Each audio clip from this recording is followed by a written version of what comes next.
사람이 볼 수 있는 것들은 한계가 있습니다. 사람이 무엇인가를 보고 사물을 구별하려면 빛이 있어야 됩니다. 아무런 빛도 없는 캄캄한 곳에서는 눈이 보이지 않는 사람들과 별반 다를 것이 없습니다. 그런데 사람이 볼 수 있는 빛도 한계가 있습니다. 그것을 가시광선이라고 합니다. 눈으로 볼 수 있는 빛이라는 뜻입니다. 우리는 무지개 빛깔을 알고 있습니다. 무지개 빛깔이 모두 몇 개죠? 빨, 주, 노, 초, 파, 남, 보 모두 7가지 색입니다. 그래서 7가지 무지개 이렇게 말하죠. 그러나 실제로 무지개 색은 자세히 분석해 보면 134개에서 207개의 색으로도 나누어 줄 수 있다고 합니다. 굉장히 색깔이 다양합니다. 자, 무지개 색깔을 7가지 색깔로 정한 최초의 사람은 아이작 뉴턴이라고 합니다. 바로 이 무지개 색은 우리가 볼 수 있는 가시광선의 영역을 나타냅니다. 그런데 이 세상에는 이 눈에 보이는 것만 존재하는 게 아닙니다. 이 자외선이라는 게 있습니다. 이 가시광선 중에서 파장이 제일 짧은 것이 보라색인데 자외선은 이보다 더 짧습니다. 그래서 자외선은 보라 자자의 외 바깥에 있다 그래서 자외선이라고 하는 것이에요. 그래서 파장이 반대로 파장이 제일 큰 것이 빨간색인데 이 빨간색보다 더 큰 전자기파를 뭐라 그래요? 적외선이라고 합니다. 적은 붉은 적자죠. 빨간 거 바깥에 있다. 적외선이라고 합니다. 이 자외선과 적외선도 우리 눈에는 보이지 않습니다. 이 가시광선과 자외선, 적외선 모두 전자기파에 속합니다. 이외에도 엑스레이를 찍을 때 사용하는 X선, 그리고 마이크로파, 그리고 라디오파 이것도 모두 전자기파인데 이것들은 눈에 보이지 않습니다. 우리가 살아가고 있는 이 공중에는 우리의 눈에 보이지 않는 수많은 전파들이 그리고 빛들이 돌아다니고 있습니다. 눈에 보이지 않는다고 존재하지 않는다고 생각한다면 큰 오산입니다. 자, 사람이 들을 수 있는 소리에도 한계가 있습니다. 너무 작은 소리는 들을 수가 없습니다. 개미가 지나가는 소리 들을 수 있으세요? 못 듣죠. 그 다음에 너무 큰 소리 또한 들을 수가 없습니다. 지구가 돌아가는 소리 들리세요? 안 들리죠. 사람은 공기가 진동하면서 일어나는 주파수를 귀를 통해서 듣게 되는데요. 공기가 진동하는 주파수가 20에서 2만 헤르츠. 예. 그렇게 되어야 사람이 들을 수 있다고 전문가들은 말합니다. 근데 이것도 나이가 들면서 좁아집니다. 50대만 되어도 들을 수 있는 최대 주파수가 1만 2천에서 1만 5천 헤르츠로 떨어진다고 합니다. 그래서 연세 드신 분들 중에 이 보청기가 필요한 분들이 있습니다. 그래서 부모님들한테 잘 못 알아듣는다고 핀잔 주지 마십시오. 여러분도 그 나이 되면 경험하실 수가 있을 겁니다. 나이 들면 잘 안 보이고 잘 안 들립니다. 자, 그렇습니다. 이 사람이 들을 수 있는 소리도 한계가 있습니다. 사람들이 흔히 눈에 보이는 것만을 믿으려 합니다. 귀에 들리는 것만을 사실이라고 생각합니다. 그래서 사람들은 지금 자기가 살아가고 있는 시간과 공간 속에서 자신이 듣고 보는 것만을 근거로 생각하고 판단하는 경우가 많습니다. 특히 오늘날 현대인들은 과거에 어떠한 일이 있었는지에 대해서 무관심합니다.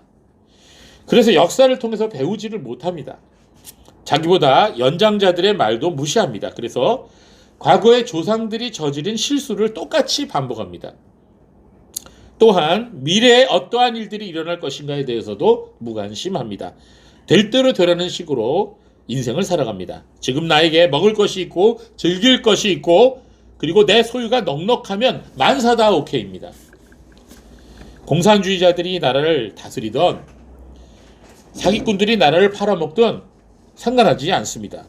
그러다가 실제로 자기에게 손해가 발생하고 위험이 닥치게 되면 그제서야 야단법석을 떨게 됩니다. 이것은 신앙에 대해서도 마찬가지입니다. 하늘과 땅을 창조하시고 우리의 몸과 마음을 지으신 전능하신 하나님께서 여러 가지 채널과 방법으로 사람들에게 말씀하심에도 불구하고 사람들은 들으려고 하지 않습니다. 하나님이 어디 있어? 내 인생은 내 것이야. 건드리지 마. 이러면서 인생을 살아가고 있습니다. 그런데 먼 과거에 온 세상 사람들이 다 이렇게 살고 있었던 때가 있었습니다. 그런데 그렇게 제 마음대로 살다가 큰 코 다친 적이 있습니다. 바로 노아의 홍수 사건입니다. 많은 사람들이 이 노아의 홍수를 전설이나 지어낸 이야기로 치부하는 사람들이 있습니다. 우리가 나중에 공부하겠지만 이 지구상에는 노아의 홍수에 대한 증거로 차고 넘쳐납니다. 지구 전체가 노아 홍수 박물관이라고 해도 과언이 아닐 정도로 굉장히 증거가 많습니다. 우리 나중에 공부할 것입니다. 자, 여러분,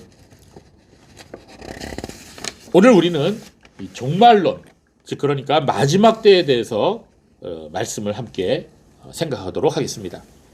교회 역사상 많은 이단들이 잘못된 종말론을 들고 나와서 교회를 미혹했습니다. 그중 대표적인 이단이 제7일 안식일 예수 재림교회, 즉 짧은 말로 안식교가 있습니다. 그리고 한국에서는 다미성교회가 있었습니다. 여러분 다미성교회라고 들어보셨어요? 예. 안식교에 대해서는 추후에 아주 자세하게 여러분과 함께 다루도록 하겠습니다. 그런데 다미성교회는 이장림 목사라는 사람이 만들었습니다. 이 다가올 미래를 대비하라, 이걸 줄여서 다미성교회 이렇게 말합니다.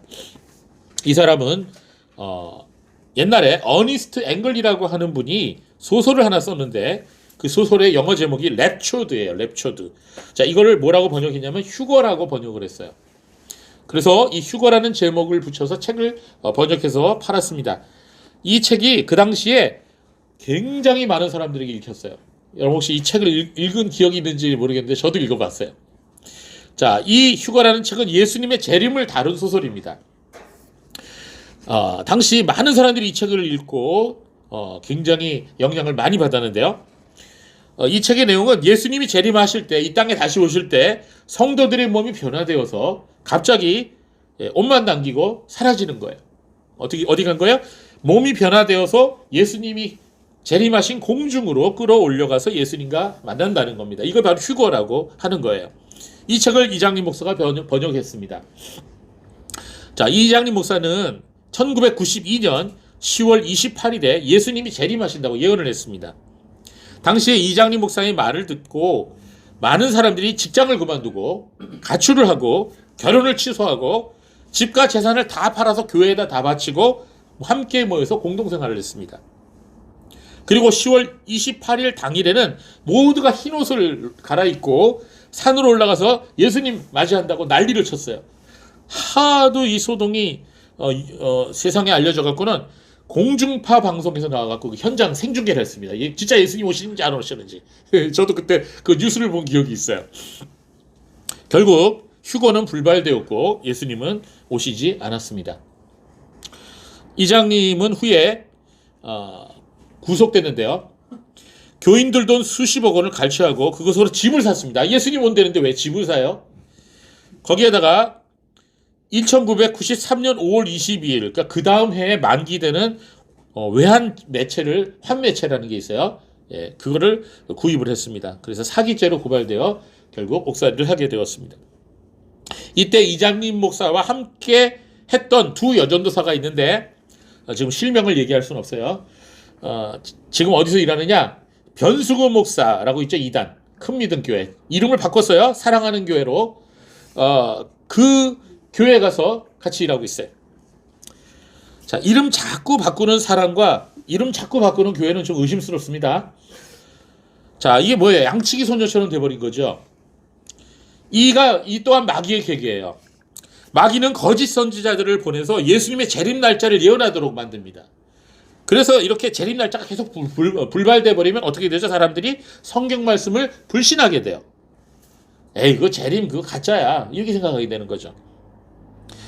예수님께서는 이런 일들이 일어날 것이라고 미리부터 경고를 주셨습니다. 마태복음 24장 36절에 보면 그러나 그 날짜와 시각에 대해서는 아무도 모른다. 하늘의 천사들도 모르고 아들도 모르며 오직 아버지께서만 아신다. 자, 마태복음 25장 13절에 그러므로 깨어 있어라. 너희가 그 날짜와 그 시각을 알지 못하기 때문이다. 이렇게 말씀하셨어요. 자, 성경에 있는 모든 예언이 다 이루어졌습니다. 그런데 오직 하나 예수님의 재림만은 아직 이루어지지 않았습니다.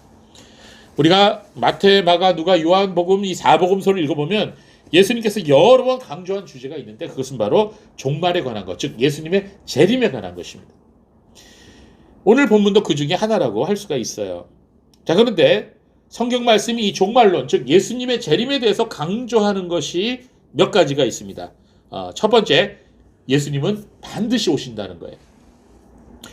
사도행전 1장 11절에 보면 예수님이 이제 부활하신 다음에 40일 동안 제자들과 함께 계시다가 하늘로 승천하십니다. 제자들이 예수님이 하늘로 가시는 것을 이제 배웅하러 다 와갖고 하늘을 보아요. 예수님은 하늘 올라가시고 다 같이 하늘을 목이 빠져라 보고 있습니다. 그때 두 분의 천사가 나타나서 제자들에게 이렇게 말합니다. 갈릴리 사람들아, 이 갈릴리 출신들이 많죠. 제자들은 왜 너희는 하늘을 바라보며 서 있느냐? 너희에게서 하늘로 들림을 받으신 이 예수님께서는 너희가 하늘을 가신 것을 본 그대로 오실 것이다. 그게 무슨 말이에요? 하늘로서 다시 오신다는 거죠. 요한계시록 1장 7절에서 8절은 이렇게 말씀하고 있어요. 보아라, 그분이 구름을 타고 오실 것이다.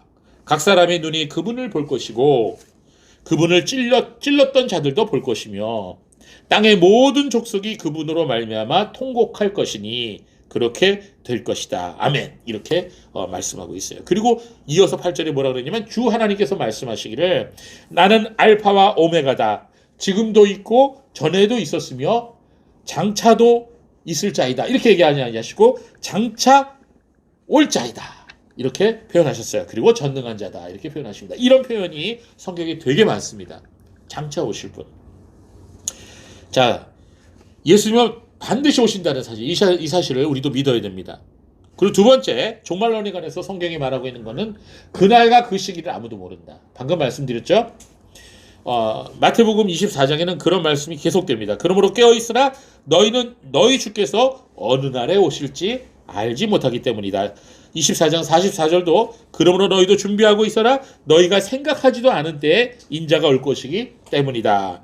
그리고 24장 50절에 그가 생각하지 않는 날 알지 못하는 시각에 그 종의 주인이 와서 이렇게 여러 번 반복해서 그날과 그 시기는 아무도 알지 못한다. 그러나 반드시 오신다. 이렇게 말씀하고 있는 겁니다. 그리고 세 번째, 종말에 관해서 성경이 말하고 있는 것은 예수님께서 다시 오시기 전에 세상에는 징조들이 나타날 것이다.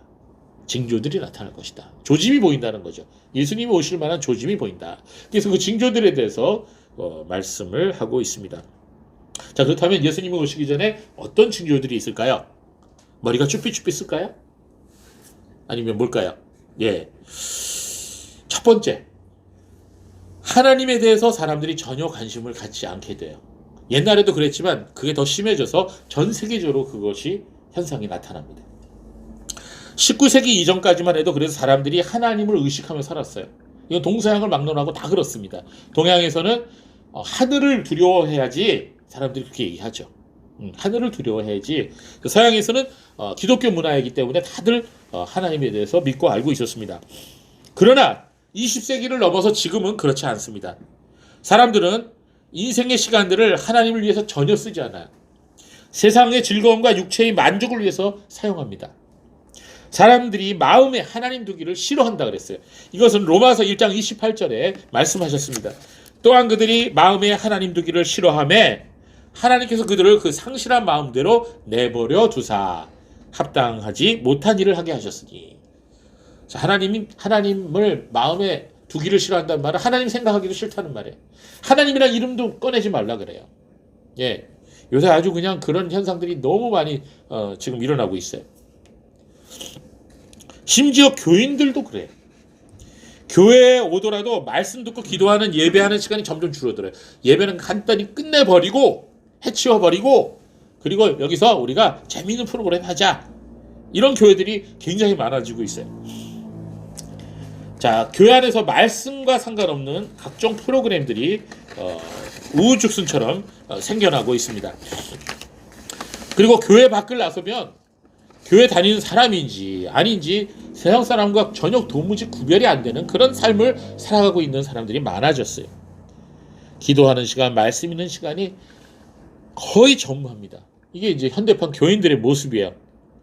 세상과 마귀는 여러 가지 방법을 총동원하여서 사람들이 하나님과 천국과 지옥에 대하여 생각하거나 관심 갖지 못하도록 사람들의 관심과 주의와 마음을 세상을 바라보도록 만드는 것입니다. 이러한 모습에 대해서 오늘 본문인 누가복음 21장 34절에서 예수님은 친히 말씀하셨어요. 여러분 본문을 꼭 펴놓고 오늘 말씀을 들으세요. 뭐라 그랬어요? 34절에 너희 마음이 방탕과 술 취함과 생활의 염려들로 짓눌리지 않고 그날이 너희에게 덕과 같이 뜻밖의 임하지 않도록 스스로 조심하여라. 이렇게 예수님 말씀하셨습니다. 자, 예수님 뭐라 그랬어요? 너희 마음이 짓눌리지 않게 해라 그랬어요. 개역 성경에서는 이걸 뭐라고 번역했냐면 너희 마음이 둔하여지지 않게 해라. 이렇게 번역했습니다. 자, 마지막 때가 되면 어떤 현상이 일어나요? 사람들의 마음이 둔하여진다는 거예요. 그래서 예수님이 오신다는 사실을 까마득하게 잊어버리게 될 것이라고 말씀하고 있는 거예요. 그러면 사람들의 마음이 영적으로 둔해지는 이유를 예수님이 세 가지를 말씀하셨어요. 그것은 방탕함 때문이다. 그리고 술 취함 때문이다. 세 번째로 생활의 염려 때문이다. 이렇게 말씀하고 있습니다. 자, 여기서 마음이 둔하여진다. 이걸로 번역된 헬라어는 뭐라고 지금 나와 있냐면 바레토신이라고 헬라어를 사용했어요. 이 바레토신이라는 헬라어는 마레오라고 하는 단어에서 나왔는데요. 이거는 마음을 짓누르다는 뜻이에요. 막 꽉꽉 누르다는 거예요. 예, 마음에 부담을 준다는 거예요. 예, 그런 뜻입니다. 자, 방탕함과 술 취함과 생활의 염려가 우리의 마음을 꽉꽉 눌러서 우리의 마음이 둔하여진다는 그런 뜻입니다. 주님께서 다시 오실 때가 다가오면 사람들의 마음이 방탕함과 술 취함과 생활의 염려로 인하여 마음이 짓눌려져서 둔하여진다고 예수님은 말씀하셨습니다. 이 방탕함이 뭘까요? 대표적으로 방탕함의 대표적인 성적인 타락이 있습니다. 이 노아의 홍수 때 그랬어요. 노아의 홍수가 일어나기 직전에 사람들이 성적으로 매우 타락하였습니다. 하나님을 찾고 경배하고 섬겨야 할 사람들이 육체의 정욕을 따라서 하루 종일 1년 12달 여인들을 생각하고 성적인 욕망을 채우려고 했어요. 뭐 여인들도 마찬가지죠. 이 영적인 존재의 사람이 육적인 존재가 되어버립니다. 사람들이 생각이 항상 악한 것만을 생각해요. 결국 어떻게 됐어요? 홍수가 나서 그들 모두가 다 멸망하고 말았습니다. 지금도 마찬가지죠. 아니, 그때보다 더 많이 타락했습니다. 지금 여러분 계속해서 여러분 뉴스를 이제 더 많이 보시게 될 텐데 지금 전 세계적으로 이 소아성애자들이 굉장히 많아졌습니다. 여러분 소아성애가 뭔지 아세요? 예, 어른들끼리 그 나쁜 짓 하다가 이제는 만족을 못하니까 어린애들을 납치해갖고 어린애들을 그 성욕의 저거로 사용하는 거예요. 상대로. 어린애들이 무슨 힘이 있어요? 그래갖고 그 어린이들을 통해서 자기의 성적인 만족을 만족시키려고 하는 이 소아성애자들이 얼마나 많은지 몰라요. 지금 1년 동안 어린이들이 납치돼갖고 사라지는 일들이 너무 많이 일어나고 있습니다. 여러분, 마지막 때가 갈 것 같아요. 사람들이 방탕함으로 마음이 둔해지고 있습니다. 그 다음에 술 취함으로 마음이 둔해진다고 예수님 말씀하셨어요. 여러분 세상 살아가다 보면 힘든 일들이 많죠. 스트레스가 많이 있어요. 그럼 그거 해소해야 되잖아요. 사람들이 뭘로 해소합니까? 술로 해소합니다. 맞아요. 잘하시네. 어떻게 그렇게 잘하세요? 너무나도 술을 많이 마시는데 한국 사람들이 세계 1위에요. 제가 편의점에서 5년 동안 일했는데 술하고 담배가 거의 다 파는 오는 사람들. 그 중에 술을 얼마나 마시는지 몰라. 하루 종일 술만 사러 오는 사람이 있어. 손이 이렇게 벌벌 떨면서도 사러 와요. 술과 마찬가지로 마약도, 성적 쾌락도, 도박도 중독으로 이어집니다. 술도 술 중독으로 이어지죠. 요사이는 게임 중독에 빠진 사람이 많이 있어요. 여러분 중독되면 어떻게 되죠? 삶의 모든 것이 그것밖에는 보이지 않아요. 이 중독이라는 건 그 속에 푹 빠지는 거예요. 빠지니까 아무리 돌아봐도 다 그것밖에 안 보이는 거죠. 정상적인 삶이 이루어지지 않습니다. 중독되면. 자, 여러분 요 구절은 우리 같이 한번 찾아봐야 되겠어요. 고린도전서 6장 9절에서 11절 말씀인데요. 이 구절은 중요하기 때문에 우리 같이 읽어봅시다. 고린도전서 6장 9절에서 11절 말씀이에요. 바른 성경 268쪽에 있습니다. 자, 6장 9절부터 11절까지 말씀 세 구절 우리 같이 한 목소리 읽겠습니다. 시작. 너희는 불의한 자가 하나님 나라를 상속받지 못할 것을 알지 못하느냐. 속지 마라. 음행하는 자나 우상 숭배하는 자나 간음하는 자나 남성 동성애 자나 동성 연애하는 자나 도둑질하는 자나 탐욕을 부리는 자나 술 취하는 자나 남을 헐뜯는 자나 약탈하는 자는 하나님 나라를 상속받지 못할 것이다. 너희 가운데 이 같은 자들이 더러 있었으나 너희는 주 예수 그리스도의 이름과 우리 하나님의 성령으로 씻음을 받았고 거룩하게 되었으며 의롭다 하심을 얻었다. 아멘. 하나님 나라를 상속받지 못한다는 말이 무슨 뜻이죠? 하나님 나라에 못 들어간다는 거예요. 그 말은 무슨 뜻이죠? 지옥에 간다는 거예요. 분명하게 말씀하고 있어요. 하나님의 말씀은 어렵지 않습니다. 아주 단순하고 분명합니다. 여러분, 이 말씀을 꼭 표시해놨다가 자주 읽으세요. 굉장히 중요한 말씀이에요. 여러분, 세상에 중독되고 세상에 취하면 어떻게 되죠? 결국 하나님의 나라를 잃어버리게 됩니다. 요한일서 2장 15절에서 17절의 말씀도 같은 말씀하고 있어요. 너희는 이 세상이나 세상에 있는 것들을 사랑하지 마라. 누구든지 세상을 사랑하면 아버지의 사랑이 그 속에 없다.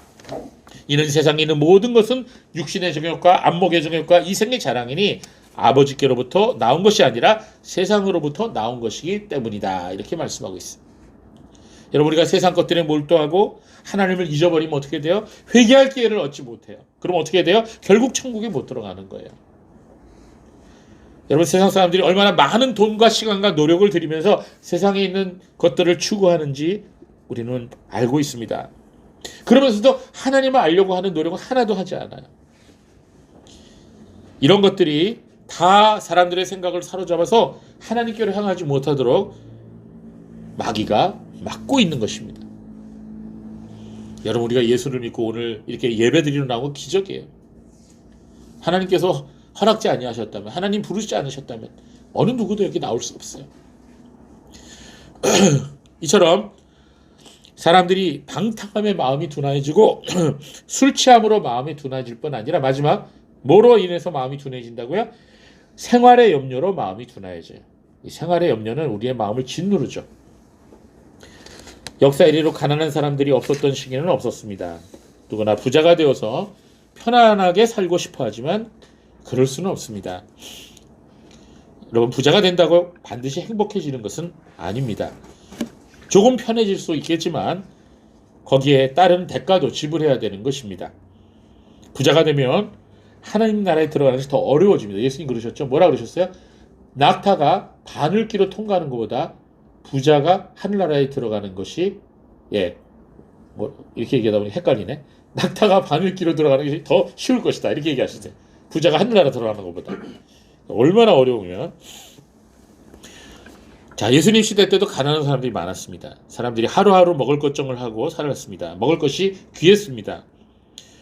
예수님께서 십자가 위에서 돌아가셨을 때 예수님의 겉옷과 속옷을 군병들이 나누어 가졌습니다. 이 말은 무슨 말이냐? 그 당시에 옷도 대부분 옷 한 벌뿐이었어요. 속옷과 겉옷 이렇게 한 벌씩 가지고 사는 사람들이 대부분이었습니다. 지금은 어떻습니까? 이사할 때마다 안 입는 옷들이나 가지두고들 버리느라고 고민이죠. 여러분, 초대교회 교인들 대부분 가난한 사람들이었어요. 그들 중 상당수가 노예였습니다. 그들은 자유롭게 예배드릴 수가 없어서 주일 새벽에 일찍 나와서 주일 예배를 드리고 다시 일터로 나갔습니다. 오늘날 개신교회가 11시에 예배드리게 된 것은 마틴 루터 때부터 시작된 것이라고 합니다. 루터가 토요일 밤늦게까지 사람들하고 함께 신학 토론을 하다가 늦게 잠에 들으면 아침에 11시에 모여서 예배드리게 되었다고 합니다. 여러분, 토요일날 늦잠 자고 밤을 새면 안 돼요. 주일날 예배드리지는 못합니다. 토요일날 준비를 해야 됩니다. 자, 아무튼 예수님 시대나 지금이나 가난한 사람들이 많이 있고 일하지 않으면 먹고 살 수 없는 사람들이 많았습니다. 그리스도인들도 마찬가지였습니다. 매일 동고정을 하면서 살아야 했습니다. 그러나 그런 중에서도 이와 같은 세상의 염려로 우리의 마음이 둔해져서는 안 되겠습니다. 사람이 염려를 자꾸 하게 되면 어떻게 되죠? 마음이 영적으로 둔해진다고 예수님은 말씀하고 있습니다. 그리고 더 나아가서 시험에 들게 되고 더 나아가서 유혹에 약해지게 됩니다. 수단과 방법을 가리지 않고 돈을 벌어야지 나도 이놈의 세상 그러면서 열심히 돈 벌다 어떻게 돼요? 망하게 되는 거죠. 여러분 깨어 있어야 됩니다. 돈 걱정과 세상 염려가 없을 수는 없죠. 그럼 어떻게 해야 될까요? 그것을 가지고 주님 앞에 가지고 나와서 기도해야 됩니다. 기도하는 사람이 깨어있는 사람이에요. 자, 예수님께서 말씀하신 이 생활의 염려가 돈 문제만 있는 건 아니죠. 살다가 보면 많은 부분들이 우리 마음을 짓누르는 걱정거리로 다가옵니다. 자녀 문제, 또 부부간의 갈등, 직장에서의 어려움, 사업 문제, 또 여러 가지 건강 문제, 이런 것들이 한두 개가 아니죠. 이런 생활의 염려에 사로잡히게 되면 이 늪에 빠져 들어가듯이 이 염려의 수렁 속에 빠져 들어가게 됩니다. 그러면 마음이 둔해지는 거예요. 예. 자, 그래서 우리는 시시때때로 이 모든 문제와 염려들을 가지고 하나님 보좌 앞에 나가야 됩니다. 빌립보서 4장 6절 7절 말씀 우리가 잘 알죠. 아무것도 염려하지 말고 오직 모든 일에 예, 기도와 간구로 너희 구할 것을 감사함으로 하나님께 아뢰라. 자, 어떠한 일이든지 하나님께 아뢰라고 그랬어요. 그러면 모든 생각을 뛰어넘는 하나님의 평강이 그리스도 예수님 안에서 너희 마음과 생각을 지키실 것이다. 그러므로 우리는 극률하심을 받고 때를 따라 돕는 은혜를 얻기 위하여 은혜의 보좌 앞에 담대히 나아갈 것이니라. 히브리서 4장 16절 말씀. 자, 문제를 가지고 하나님께 나오세요. 예.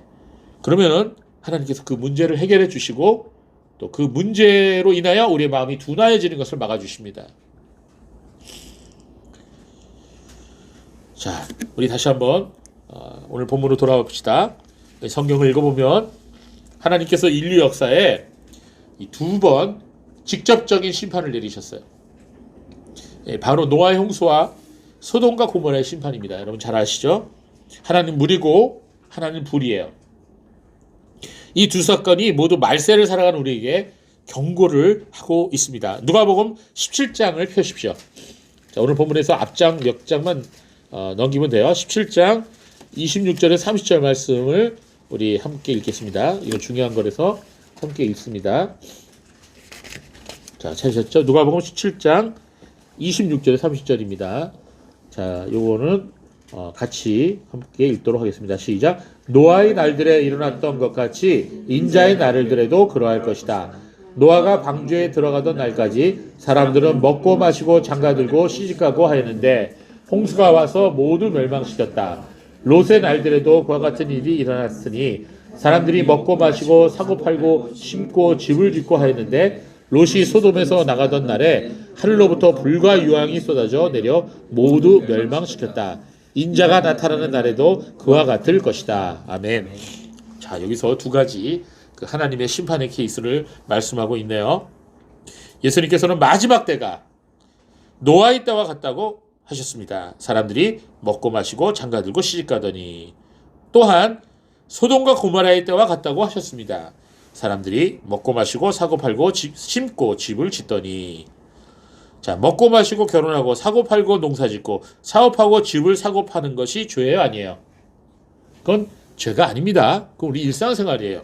그런데 여기서 문제가 뭘까요? 사람들이 자기들의 삶에는 온 정신을 팔고 몰두하는데 자기들의 영혼 구원에는 관심이 없다는 거예요. 그게 지금 현대 사람들의 모습이죠. 여러분 아파트 청약하는 데 가보셨어요? 얼마나 줄이 긴지 몰라요. 사람들이 집 사는데 돈 버는데 굉장히 열심히, 자, 세상 살아가는데 몰두하고 열심인 반면에 자기의 영혼을 구원을 위해서는 전혀 신경을 쓰지 않고 살다가 갑자기 심판을 맞이하게 된다는 게 예수님의 말씀이에요. 홍수가 어느 날 일어날지 아무도 몰랐어요. 하늘에서 불과 유황이 쏟아져서 온 도시를 태워버릴 줄을 아무도 몰랐습니다. 이 롯의 두 사위는 천사들의 경고를 무시하고 농담으로 여겼다가 불타 죽었죠. 예수님께서 말씀하시기를 그 날이, 예수님이 다시 오시는 날이 덫과 같이 너에게 임할 것이다 라고 말씀하셨습니다. 여러분 덫 아세요? 덫? 예, 옛날에 저는 이 덫을 놔갖고 쥐를 많이 잡았어요. 예, 근데 잘못 건드렸다가 제가 걸리는 수가 있어요. 그 잘못 밟으면은 제가 걸리거든요. 되게 아파요. 자, 이 덫이 어느 곳에 있다고 말해주면 안 되죠. 동물한테. 뭐 알아듣지도 못하겠지만. 갑자기 발목을 움켜쥡니다. 오늘날로 말하자면 발목지뢰가 전방에서 터지는 것 같아요. 예수님께서는 평상시에 영적인 일에 전혀 관심을 갖지 않고 살아가다가 인생의 마지막을 갑자기 맞이하게 될 것이라고 경고하고 있습니다. 이처럼 마지막 때가 되면 될수록 살아가는 하나님에 대해서, 영적인 일에 대해서, 자신의 영혼의 구원에 대해서 관심을 갖지 않게 된다고 오늘 말씀하고 있습니다. 그래서 코로나 핑계대죠. 코로나를 주의하고 방역 지침을 지키는 건 중요하지만 여러분, 예배를 우리가 등한시하면 안 됩니다. 전염병은 어느 시대에나 있었어요. 우리가 역사를 살펴보면, 교회사를 살펴보면 종교개혁가들이 있었던 시대, 청교도 목사님들이 있었던 시대에도 흑사병이 전 세계를 덮쳤습니다. 여러 전염병으로 많은 고생을 했습니다. 그럼에도 불구하고 그들은 예배를 중단하거나 모임을 폐하지 않았습니다. 자, 우리는 세상 사람들 본받지 말아야 됩니다. 더욱 모이기를 힘쓰고, 그리고 말씀 읽기와 교리 공부에 힘쓰고 기도하기에 힘써야 됩니다. 예, 그렇습니다. 예수님께서 오시기 직전 사람들은 하나님께 대해서 관심을 갖지 않는다 그랬습니다. 이러한 현상이 전 세계적으로 일어나고 있습니다.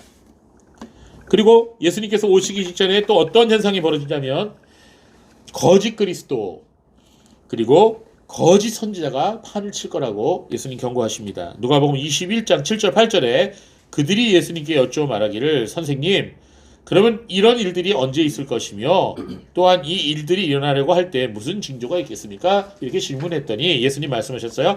너희는 속지 않도록 주의하여라. 많은 이들이 내 이름으로 와서 내가 그 사람이다. 즉 내가 예수다. 내가 재림 예수다. 이렇게 말할 것이다. 그리고 또한 때가 가까이 왔다. 때가 몇 월 며칠 몇 시에 온다.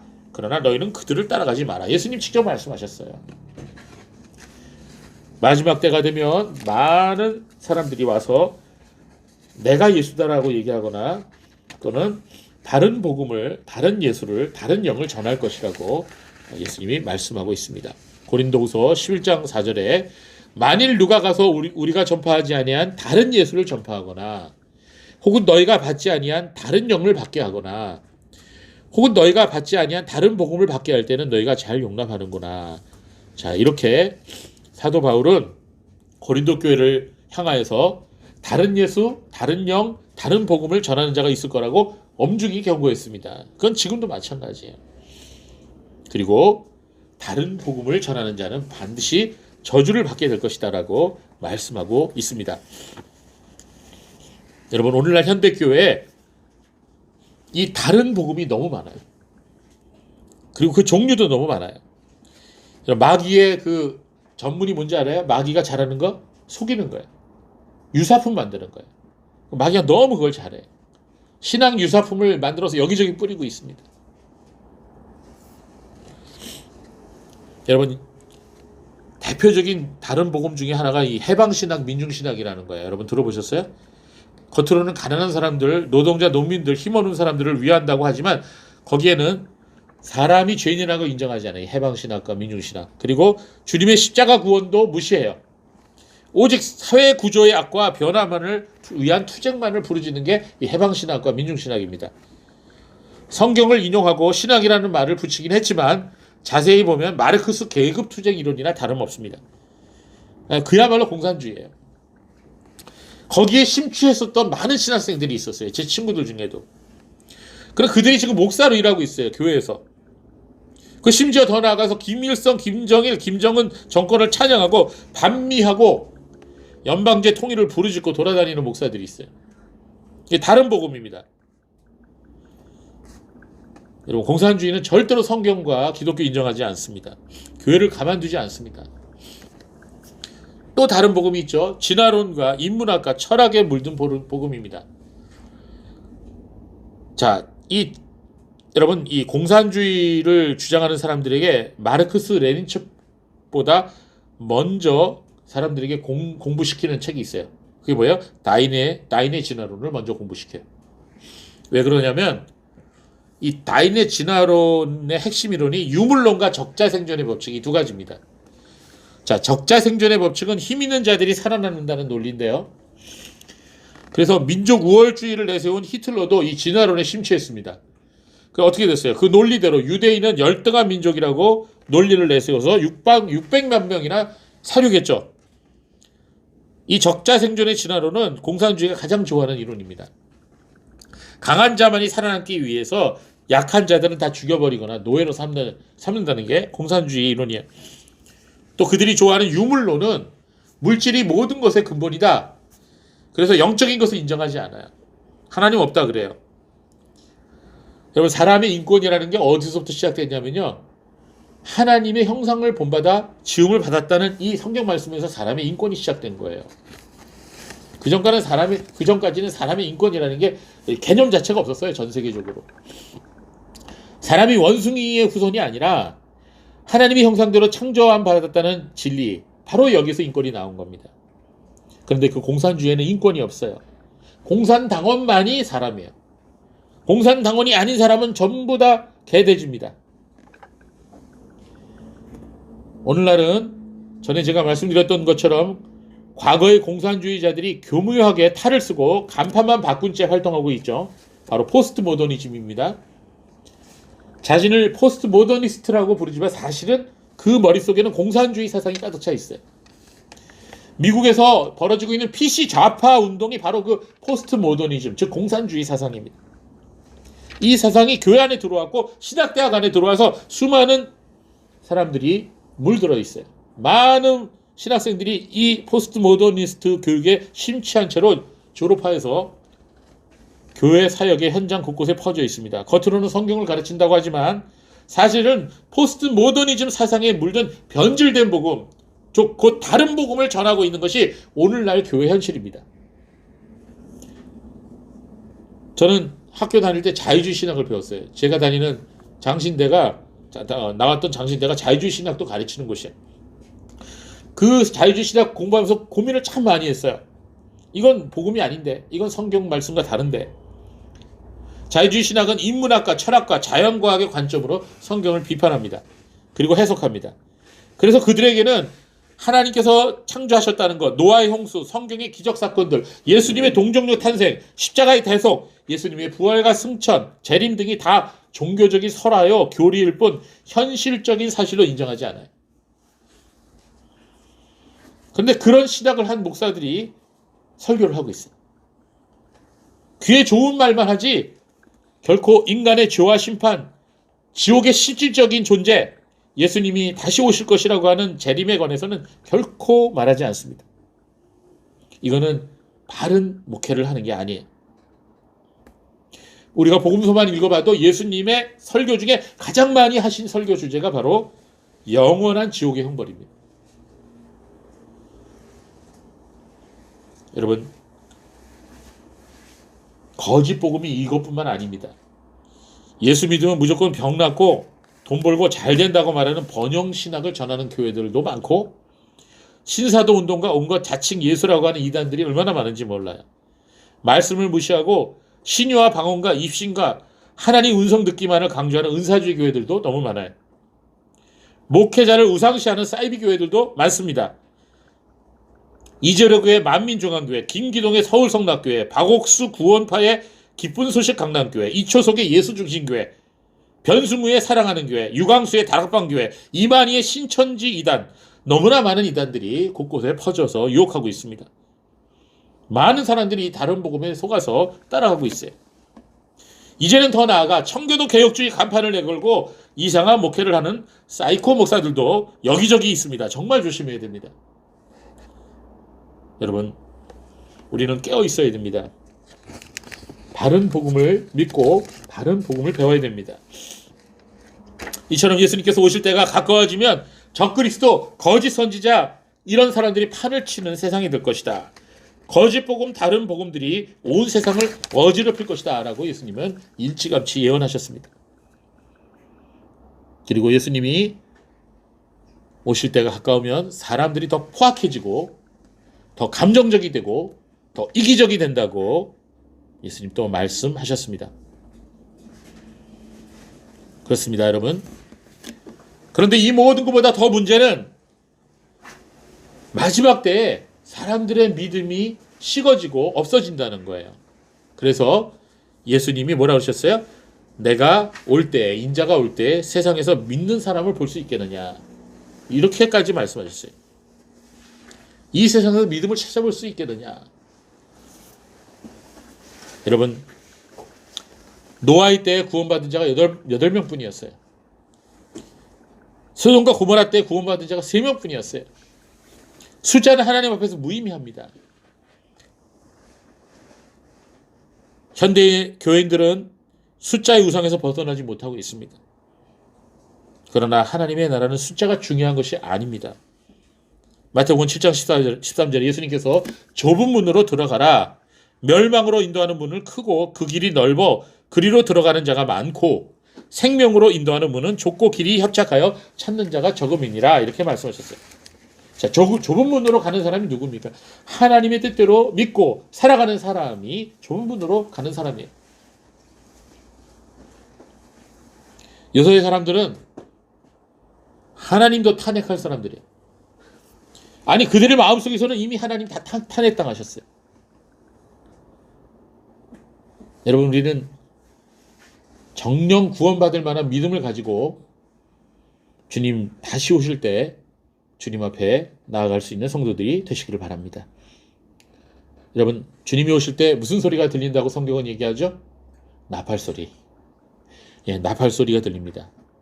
천사장의 나팔 소리가 온 지구 전체에 한꺼번에 동시에 울려 퍼질 겁니다. 오늘 본문을 다시 보십시오. 누가복음 21장 35절. 이 날은 온 지구상에 거하는 모든 사람에게 이 말이라. 이 나팔 소리가 같은 달 같은 시각에 온 세상에 울려 퍼질 것이다. 그리고 그때 예수님이 오신다. 한 사람도 예외 없이 예수님을 만나게 될 것인데, 모든 사람이 예수님을 볼 때 어떻게 해요? 기뻐해요? 아니에요. 통곡하게 된다고 말씀하고 있습니다. 왜 그럴까요? 모든 사람이 자기의 생을 그 즉시로 마감하고 주님의 심판대 앞에 서게 되기 때문입니다. 그들이 왜 통곡합니까? 후회의 통곡을 합니다. 내 이제껏 믿어왔고 옳다고 여겼던 모든 가치관과 인생관과 세계관이 다 틀린 것임을 깨닫게 되죠. 이제 내가 멸망하게 되었구나 하고 그것을 알고 우는 거예요. 땅을 치고 통곡해요. 여러분, 통곡하는 일이 없기를 바랍니다. 요한계시록 1장 7절에서 8절을 볼지어다 그가 구름을 타고 오시리라. 각 사람이 눈이 그를 보겠고 그를 찌른 자들도 볼 것이요 땅에 있는 모든 족속이 그로 말미암아 애곡하리니 그러하리라. 아멘. 아까 우리 읽었죠? 그렇습니다. 예수님이 오실 때 모든 사람은 두 가지 종류로 나눠질 거예요. 기쁨으로 예수님 앞에 나가는 사람들, 그리고 땅을 치고 통곡하는 사람들. 이 두 가지 종류로 나눠지게 될 것입니다. 여러분, 끝까지 믿음을 지킨 사람들은 구원을 얻게 될 것이다. 예수님 말씀하셨습니다. 그래서 우리는 어떻게 해야 됩니까? 우리는 주 예수여 어서 오시옵소서. 이렇게 우리는 기도해야 됩니다. 고린도전서 16장 22절 이런 말씀이 있습니다. 만일 누구든지 주를 사랑하지 아니하면 저주를 받을지어다. 우리 주여 오시옵소서. 헬라의 원문에 보면 아람어로 주 예수여 오시옵소서, 주여 오시옵소서라고 마라나타라고 적혀 있습니다. 그걸 헬라어로 음역을 해놨어요. 자, 한번 따라해 봅시다. 마라나타. 이걸 이제 두 가지로 읽는데요. 앞에다가 마라나타 이렇게 읽는 경우도 있고요. 마란아타 이렇게 읽는 경우도 있습니다. 자, 어떻게 이 아자를 붙이느냐에 따라서 뜻이 조금씩 변하는데요. 주님 오시옵소서 이렇게 읽히기도 하고요. 주께서 임하시느니라 이렇게 해석되기도 합니다. 두 가지가 뭐 다 같은 얘기지만 주여 어서 오시옵소서 이렇게 읽을 때 마라나타 이렇게 되는 거예요. 마라나타. 그래서 주님 어서 오시옵소서 이 기도를 드리면서 우리는 살아야 되는 거예요. 여러분, 주 예수님이 어서 오시기를 간절히 소망하고 매일매일 기대하면서 살아가는 그 신앙을 우리가 가져야 됩니다. 나의 신앙이 깨어있는 신앙인지 아닌지를 알 수 있는 좋은 방법은 이 마라나타의 신앙이 있는지 없는지를 보면 돼요. 어떤 교회에서 부흥에 갈렸어요. 부흥사 목사님이 교인들에게 물었습니다. 예수님께서 다시 오실 것을 믿습니까? 그러니까 교인들이 다 같이 아멘 그랬어요. 다시 물었어요. 예수님께서 다시 오시기를 기다리는 분들은 손을 들어보십시오. 그랬더니 거의 모든 분들이 손을 번쩍 들었어요. 또 물었어요. 예수님께서 그렇다면 지금 당장에 오실 것을 원하시는 분은 손을 들어보시면 다 내려버렸어요. 그리고 맨 앞에 돌아가시기 얼마 안 남는, 며칠 안 남은 할머니 권사님하고 그 손녀딸이 들어설었어요. 손녀딸은 모르니까 같이 따는 거죠. 할머니가 들으니까. 물었어요. 아니 당신들은 금방 예수님 오시길 원한다고 손을 들어놓고 왜 내렸냐? 그러니까 아유, 이유가 다양합니다. 저 아직 결혼 못했거든요. 결혼 좀 하고 죽어야지. 그치? 집을 새로 샀는데 좀 살아보다가 천국 가야죠. 사업이 지금 너무 잘 되고 있어요. 뭐 이런 사람들 되게 많아요. 자, 여러분, 우리가 정말로 주님이 오시는 것을 사모하면서 살아야 됩니다. 이것이 진짜 신앙이에요. 오늘 본문, 이 모든 일을 능히 피하고 인자 앞에 서도록, 인자는 예수님이죠. 항상 기도하며 깨어 있으라. 기도하며 깨어 있으라. 자, 기도하는 사람만이 깨어 있을 수 있다. 깨어 있으란 말은 도무지 잠을 자지 말라는 뜻이 아니라 예비하고 기다리라는 거예요. 예비하고 기다리라. 세상에 물들지 말고 열심히 회개하고 말씀 읽고 말씀대로 살면서 주님 오실 것을 예비하고 기다리라. 마치 지혜로운 다섯 처녀처럼 예비하고 기다리라. 신랑이 올 것을. 이게 오늘 말씀입니다. 우리 그루터기 성도들 모두 깨어 기도하며 신랑 대신 예수님 오실 것을 간절히 기다리며 살아가는 복된 성도들이 되시기를 바랍니다. 기도하겠습니다.